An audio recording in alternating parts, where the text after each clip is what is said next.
Hey, everybody, and happy Saturday.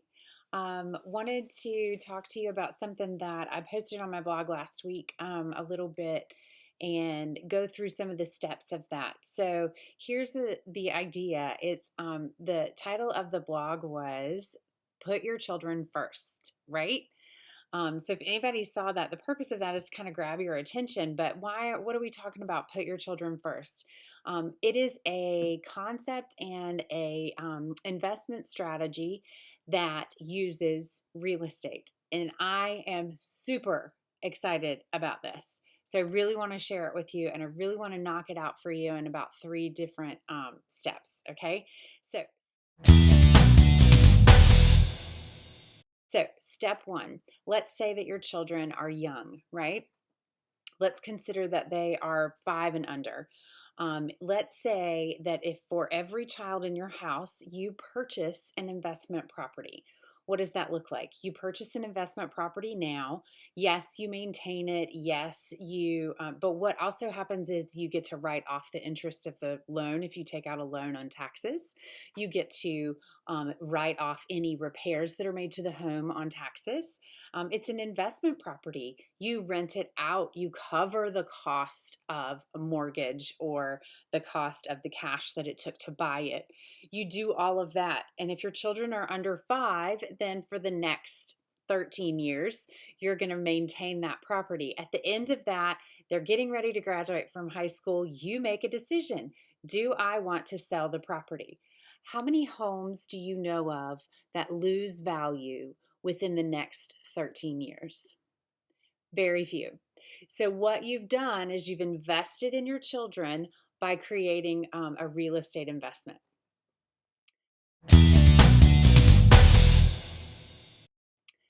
Number two, think about this one. Here is option number two. Option number two is your children are middle, like 10, 12, that kind of age, anywhere from 5 to, let's say, 16. Okay, anywhere in that elementary or middle school range. Do you do the same thing? Abso-freaking-lutely. Why do you do the same thing? Because real estate does not lose value. The only time that real estate has ever lost value is during the Great Recession and the housing bubble burst that happened in 2008, 2009, etc. That isn't possible to happen right now, even though there are some people who are concerned about the way that the real estate market is headed. It's not possible to lose value in your home at this point because of some of the regulations that have been instated since that has happened, but also because of the way that the market is structured now, opposed to the way it was structured then. So if you purchase a home, you're still going to make a profit, whether you sell it in 13 years or 10 years or 5 years or 3 years. The only time that you have a problem with reselling the home and making that large amount of profit, the only time that that becomes an issue is if you sell it within the first 2 years.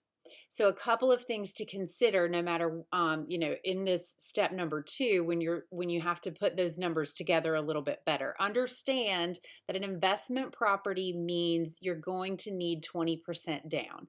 It's just safe to say across the board, sure, there are exceptions. Yes, there are lenders out there that'll change things.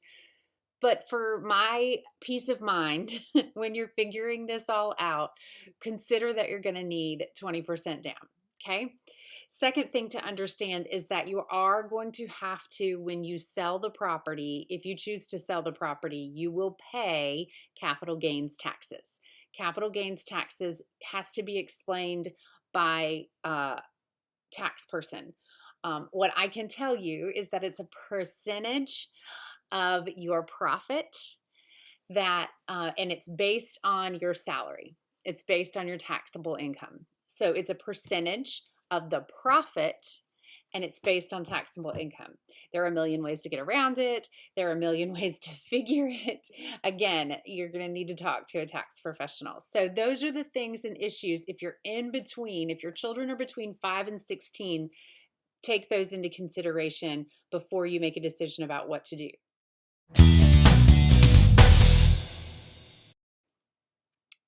Option number three. This one is my favorite. Mainly because my children are 13 and 17, right? This is what we have always planned to do for my 17-year-old. The idea is when she's 17 and getting ready to go to college next year, if she decides to make that decision, if she decides to go somewhere, the original plan had always been that she would go to Wilmington. I have always wanted a beach house. So why not purchase a home or a condo or a something that she can allow 2 or 3 friends to rent and they can live off campus? How many of you lived on campus when you were in college? It wasn't a horrible experience, but it certainly wasn't the best experience. I remember freshman year sharing one bathroom with 3 showers with 12 girls. I remember waking up at 6 a.m. to take a shower, going back to sleep for an hour so I could make it to an 8:30 class. So those are the experiences that, though they were character building, I may be able to avoid for my own daughter. And if I make that decision, I'm also gaining a little wealth, right? Right. So think about, at that age, how are we making a profit? Are we able to rent it out to 2 or 3 of her friends? Are we able to cut the cost out of on campus housing? Are we able to teach them a little bit about real estate and rentals and maybe even just cooking, maybe just grocery shopping, maybe just managing your money to pay for the things in the house you need? But this concept creates lots of opportunities for you. So if you are paying that house off when your children turn 18 and you've had it for 13 years, how much money did you just make? Did you make $100,000? If you only made $10,000, if you bought the house, you sold it in 3 years, the profits in the area, the neighborhood didn't really increase in value that much. The economy took a, you know, leveled out a little bit. Um, Even if you only made $10,000 on the sale of that property, was it worth it? How long would it take you to make $10,000 in a 529 account? If 529 accounts are the way to plan for your children's college, how long would it take you to make $10,000 or $20,000 in a 529 account? The average college 1 year is between $10,000 and $20,000, right? Depending on what college you go to, depending on whatever. Ivy League schools, private schools are way more than that. I know I personally, now I changed majors a few times, had some issues, went to community college, maybe took a little bit longer than most people to get through college, but I still owe $20,000 in college loans. My husband came out of college $120,000 in debt. So, how do we do our children a service of teaching them and helping them with whatever it is they choose to do? Last thing I'm going to say about this, and then I'm going to let you go. What if your kids don't want to go to college? What if you've been putting all of this money into a 529 account and they decide they want to go into the workforce, or they want to be a surveyor, or they want to be a plumber, or they want to go to the NASCAR Technical Institute? Can you use any of that money in that 529 account that you have diligently and religiously put it there for anything other than college?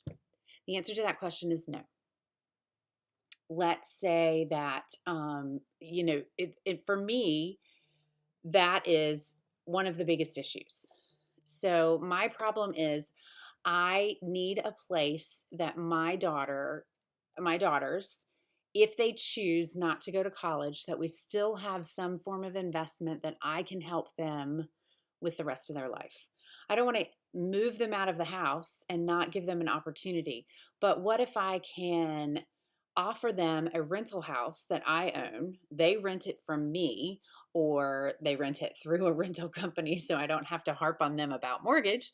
But what if I offer them an opportunity and still make money? What if I sell a rental property or an investment property and give them a nice little nest egg to use in their new career? What if their career needs specialized training? What if they go into the military?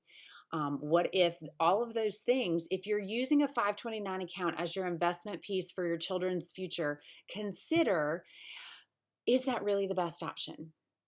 So, what's the point? The point is, this is a great idea. This is, in my mind, mind blowing. When you talk about parenting and you talk about children, y'all know me, I am all about finding creative ways to parent. So, this for me is wealth based. It helps our children. It is parenting in its best form. It is a million things that you can use this for. I want to help you do it. So if you're interested in any of this idea, if you're interested, let's have coffee and let's just go through it. Let me walk through it with you and your family. Let me pull some reports and talk to you about investments and turnovers and ratios and things like that, and truly dork out with you over a cup of coffee or tea. But let's get together and talk about this concept of um, creating wealth with real estate investments that can really, really, truly put your children first. All right, y'all. It's a wonderful Saturday. It's beautiful outside. I have 7 more clients to go show homes to, but I hope you get to enjoy it today, and I will see you very soon. Y'all, give me a call, drop a comment, push the button, do whatever it is, but make sure you reach out. Talk to you soon.